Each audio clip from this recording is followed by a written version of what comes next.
આજે સિંધી સમાજ માટે અને તમામ ભાવનગરીઓ માટે ખૂબ દુઃખદ સમાચાર છે।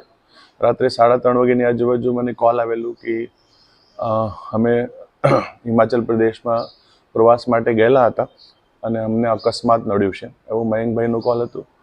તો તાત્કાલિક મેં હિમાચલ પ્રદેશ તંત્ર સાથે ડિઝાસ્ટર સાથે વાત કરીને તે લોકોને સ્થળે સુવિધાઓ મળી લે અને સારવાર મળી લે તેના માટે વાત કરી।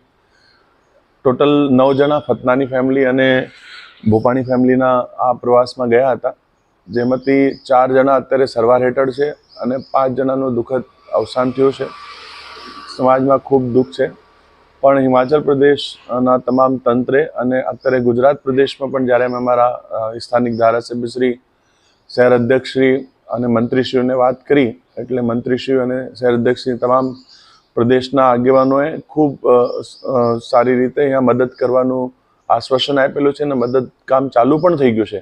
હાલમાં સારવાર હેઠળ 4 લોકો છે, એમને ચિંતા નથી બહુ, એમની અંદર ખતરાથી બહાર છે બધા, અને 5 જણા જે ગુજર્યા છે એમાં અમારા સમાજના વડીલ અને ખૂબ સમાજ સેવક એવા આપણા લલિતભાઈ ફતનાની અને એમના જવાઈ અને દીકરી, એમના વાઈફનું મૃત્યુ નિપજ્યું છે।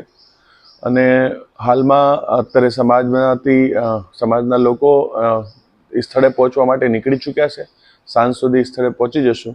આગળની વિધિ માટે ત્યાં જે સરકારી પ્રોસેસ છે એ પૂર્ણ કરીને પરત ભાવનગર આવવાનું પ્લાનિંગ છે।